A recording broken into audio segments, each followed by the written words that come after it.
Now for today's quick shot of Sips, Suds, and Smokes. Hey everyone, welcome to another Suds podcast episode where everything good in life is worth discussing. I'm your hostess, good old gal Julieanna, and with me today is good old boy Dave. There can be only one. Only one what? One awesome, amazing, good old boy Dave. Wow. Okay, let me know when he comes into the room. Also joining us today is good old boy Josh. Hello. Hey. So today we're going to be tasting and discussing some beers from Weldwerks Brewing Company in Greeley, Colorado. But first, a brief word from our sponsor. Stuff and Things. Do you like stuff? Do you need things?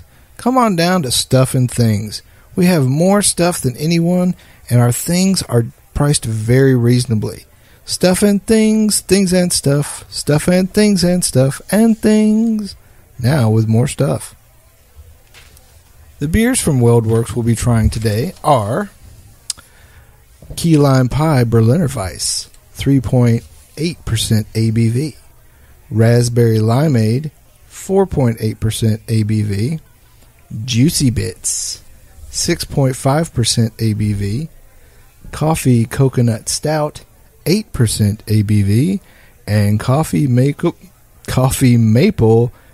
Achromatic, 9.9% ABV. Wow. We'll be rating these beers today from 1 to 5, with 1 being icky and 5 being truly amazing. I have a feeling we're going to be saying that word a little bit today. When you look at me.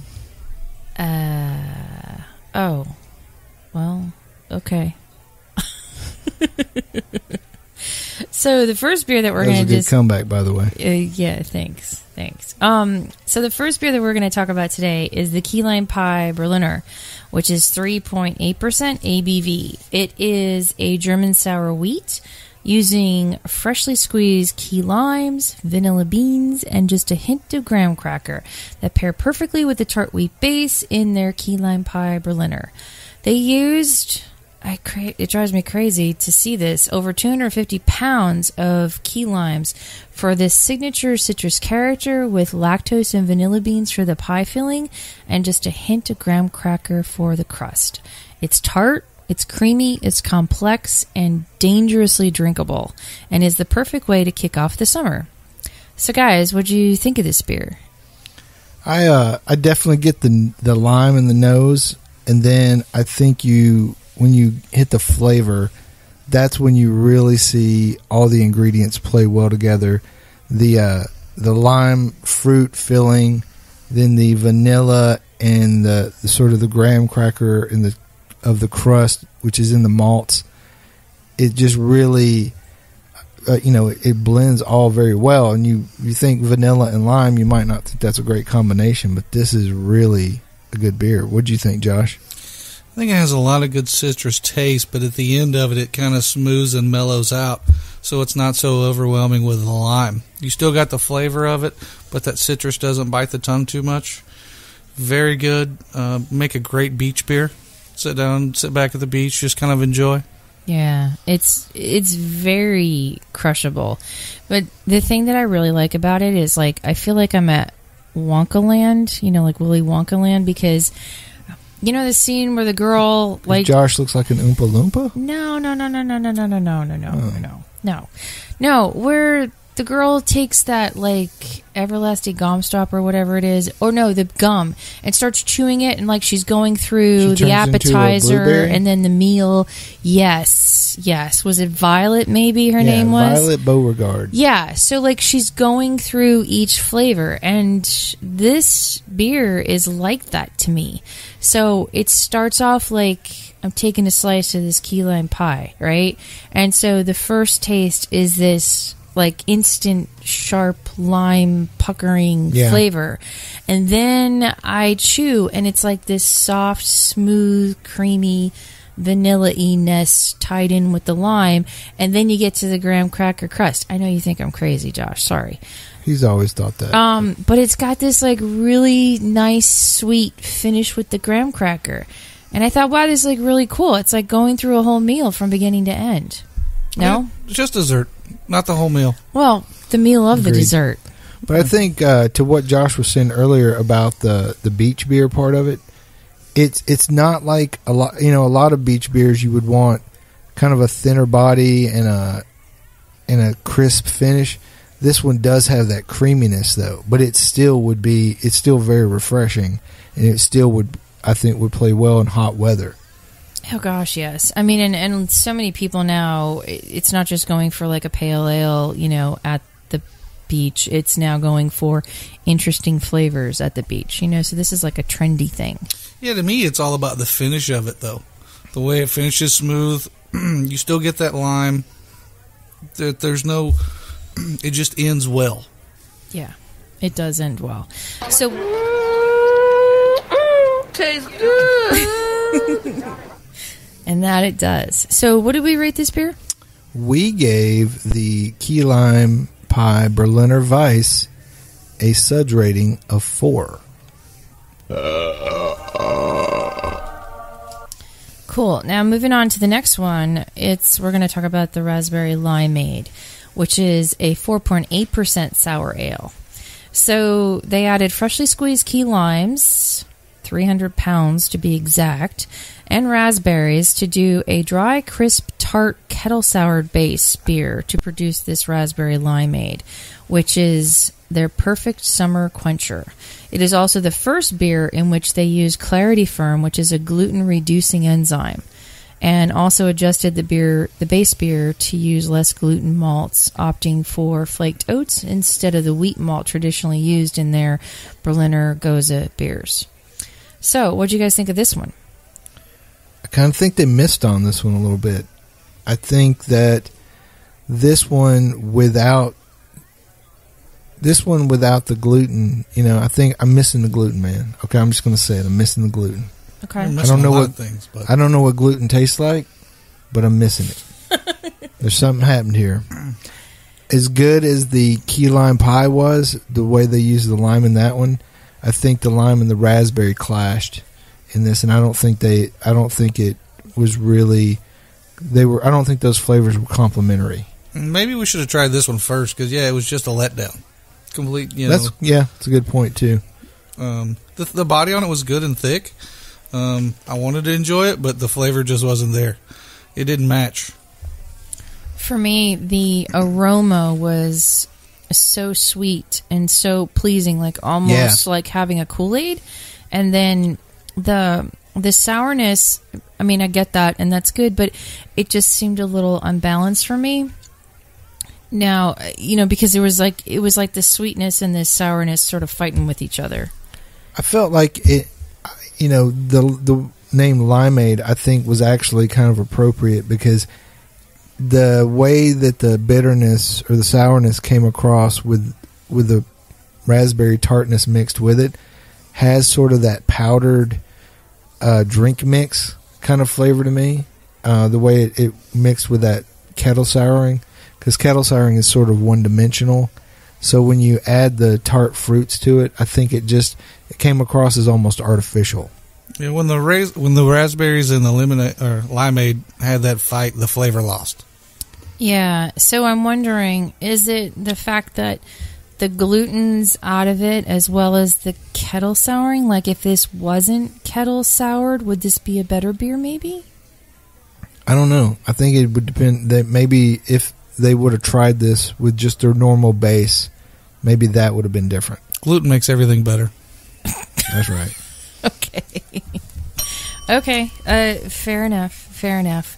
I find it interesting that they went the sour kettle part with this. Well, it's a good quick way, and you don't have to worry about, you know, infecting all your gear. Yeah. No, you're right. I had my gear infected once. It took forever to clean up. Oh, yeah. Wasn't there a lot of medication involved too? Ointments and salves. Yeah.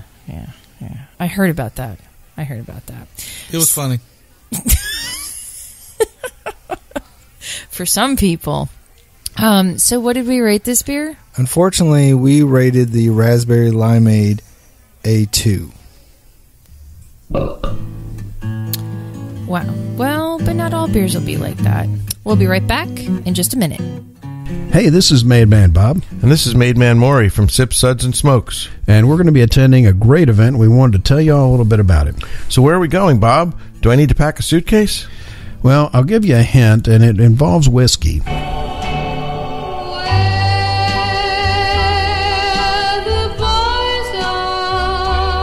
it? Cool. Where are we going on spring break? Spring break. Yeah, close. We're going to the Whiskey Extravaganza in Fort Lauderdale on December 7th. There'll be a lot better alcohol there than my last spring break. You don't even remember your last spring break. The Whiskey Extravaganza is a great event, and it's been held in multiple cities across the U.S. for the last 18 years, and the Fort Lauderdale tasting is coming up on December 7th from 7 to 10 p.m., and it's going to be at the beautiful Marriott Harbor Beach Hotel on world-famous Fort Lauderdale Beach. There's going to be over 100 whiskeys at the grand tasting from all over the world, and Maury and myself will be there along with Made Man Brent, good old boy Justin, and good old boy Mike. So it's on the beach? Are we going to wear beach attire, right? Oh, dear God, no. Are you kidding? Fine, I just threw up in my mouth a little bit. Yeah, I'm with her. The thought of you guys wearing Speedos made me throw up in my mouth. Just the thought of you guys on the beach anyway. The last time I went to the beach with you guys, I'll never get that picture out of my head. Well, you don't need to worry about Speedos since I'm pretty sure Brent only goes to the nude beach. So, you ever seen a grown man naked? Yeah, that's an image the therapist is going to spend years getting out of my head. The last time I saw Brent at the beach, a couple of guys from Greenpeace kept trying to push him back in the water. Well, I guess we'll have to have a serious talk with the boys about their wardrobe before we get there. Well, I'll leave the wardrobe discussion to you, Gianni Versace. But our listeners can get all the details on the extravaganza by clicking the link to our Facebook page or a Twitter posting, or they can go directly to the website at thewhiskeyextravaganza.com, where they can purchase tickets to this awesome event. Okay, so let me write all this down. The extravaganza is December 7th from 7 to 10 p.m. at the Fort Lauderdale Beach Marriott. Am I missing anything? Well, they're also going to be having master classes immediately prior to the event from 6 to 7, so when you purchase your tickets, remember to register for those.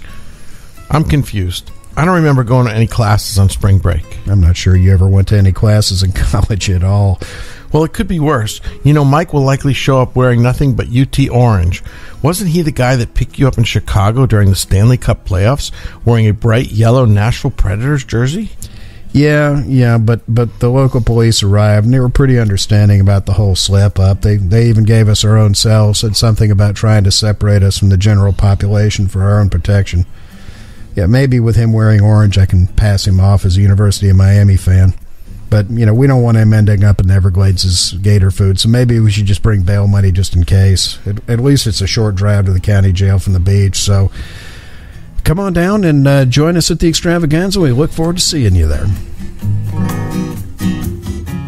Welcome back, everyone. So we're talking about some beers from Weldwerks in Greeley, Colorado. Yes. And so the next beer that we're going to talk about is Juicy Bits. So appropriately named. That was Josh's nickname in high school. People don't know that. Did you were upset that I shared that, were you? A little bit, but I mean, juicy, you know, I mean, squeeze it. It was mostly see what comes out. Mostly the bits part, though. Oh, oops. Okay. So this is a 6.5% New England IPA. Yummy. Yeah, which has got a huge citrus and tropical fruit character from the Mosaic Citra and El Dorado hops, and also has a. It's a formidable scent. Stings the nostrils in a good way. I thought that was you, Dave. That's not cool. So it's got a softer, fluffier mouthfeel from the lower attenuation and the characteristic New England hop haze. The end result is a beer reminiscent of citrus juice with extra pulp, thus naming it Juicy Bits. Okay, and go, guys. I gotta say, I was not impressed with the name of it when we first brought it out. I was thinking, oh man, what's this gonna be? What did they do to this thing? But once you get a drink of it, it's good. It has a great aromatics, full body, rolls off the tongue. Awesome hop taste with enough fruit to take away that hoppy wang at the end sometimes you get. I mean, yeah, it just finishes good there too, kind of like the other beer, but I wish it would. Hoppy Wang. Hoppy Wang. Wow. Wasn't that the cook on Bonanza? Oh, I was thinking of a band. Sorry. Oh, sorry. Oh, band. But I love New England IPAs. They are my favorite style of IPA because I love hops, but I'm not a big alpha acid bitterness kind of guy. Because I'm so sweet, I prefer my IPAs to be that way as well. This one has all the characteristics of a very good, not great, but very good New England IPA. And it's a great interpretation of that style to me. It's gorgeous. Considering that this is Colorado that's making a New England IPA, my hat's off to Weldwerks because they, by rights, maybe should be leaning a little bit towards the West Coast IPAs. In terms of geography, this is really well done, though. Very classy. And the New England IPAs right now are like the princess, of the ball. So I think they did a really great job with it, and I could understand why they have a lot of hype surrounding this beer. This princess is very juicy. This princess is very juicy. Yes. Juicy bits. Yes. Juicy bits. So, what did we rate this beer? We gave Juicy Bits New England Style IPA a Suds rating of 4. So now we're going to move into the dark zone. Dun, dun, dun. Did you say dark side? Dark zone, sorry. But I guess dark side, sure. So the next beer we're going to talk about is the Coffee Coconut Stout. 8% ABV. Put that coffee down. But I don't want to. So this features lots of toasted coconut and freshly roasted Peruvian coffee from their friends at Zoe's Cafe in downtown Greeley, Colorado. The sweet creaminess of the toasted coconut offers a perfect complement to the complex character contributing the Mama Nellie's flour? No, Mama Nellie's coffee. A blend of 4 different roasts of the same direct trade Peruvian beans. Sorry, I was having a hard time reading that. I was having a hard time following that. I know, I'm so sorry. Okay, so what do you guys think of this beer? Well, if you like coconut, and you like coffee, and you like 8% stouts, this is probably going to be your favorite beer ever. It's got all of it. This is the roastiness to me comes first, then the coconut rides in, kind of fades out for a little bit. You get a little bitterness on the back end, but then the coconut reappears and just coasts out into the evening sun. You sound like a commercial or something. I was trying to be as confusing as you were in the intro. You did a Thanks. good job. I appreciate that. Okay. I found my new breakfast. Did you? Yeah. Yes. Sure. It's apparently okay to drink before 9 a.m. It's always Was 5 it o'clock never- somewhere. Is that ever in question? Well, I mean, you try this many beers when you can't start any earlier. I hate coconut, not the taste, the consistency. This is beautiful, though. It really is, because the coconut is very authentic, for lack of a better word, and the base is really nice. It's just roasty enough. It doesn't... I'm all about the base. I'm sure you are. But it's got a great backbone to it, a great roasty flavor, and the coconut just brings just enough sweetness to this beer. And I really can't taste the alcohol. I mean, it doesn't taste like an 8%. No, there's no burn. And, honestly, beers like this are the only context, aside from a nice pina colada, where I really enjoy the flavor of coconut. I'm really not usually a fan, but when something about mixing it with the coffee and roast flavor of a nice, well-done stout, really, I can really enjoy that. Yeah, I think it takes away some of that bitter coffee bean taste. Yeah. It's really good. So what did we rate this beer? We rated the Coffee Coconut Stout a Suds rating of 4. And now for the piece de resistance. The last beer that we're going to talk about is the Coffee Maple Achromatic. at 9.9%.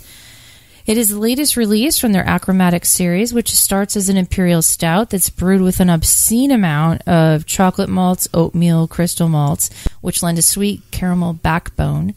And then they boil for more than 6 hours to achieve the unbelievably rich, chewy, thick mouthfeel of this base beer. Then they take that decadence to the next level with multiple maple syrup additions throughout the process, which are a perfect complement to the huge addition of freshly roasted Mama Nellie's blend coffee. Thank you, I got it right this time. From their friends at Zoe's Cafe, which feature 4 different roasts at the same from the same single origin Peruvian beans. What'd you guys think of this thing? Where you were talking about earlier, these guys being all the way over there. This beer reminded me of being in Vermont with all the maple syrup. When you take and drink it, it's like having beer and waffles, maybe. You can even make a float out of it. It's good. It's good to the last drop. Yeah, last drop. No, this one, it smells like pancakes, and it's full-bodied. The thickness, it just lingers. The viscosity really lingers on your palate. Yeah, it does. The only complaint I have about this is that there isn't more of it, and some bacon would go really good with it. Bacon.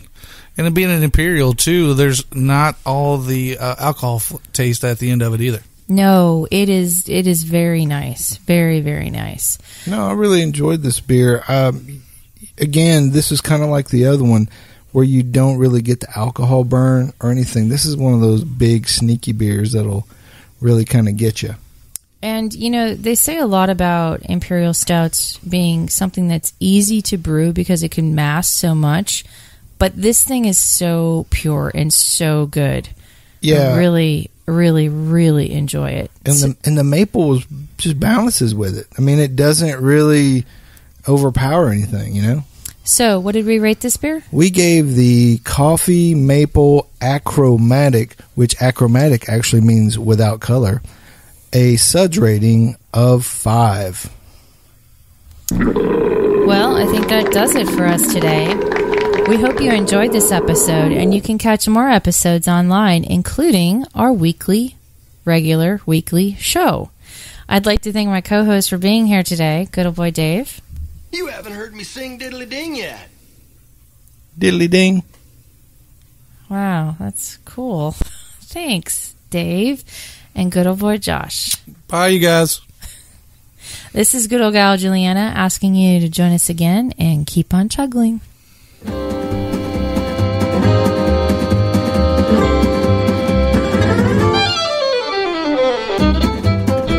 This has been a One Tan Hand production of Sips, Suds, and Smokes, a program devoted to the appreciation of some of the finer slices of life. From the Dude in the Basement Studios, your hosts, the Good Old Boys, will see y'all next time.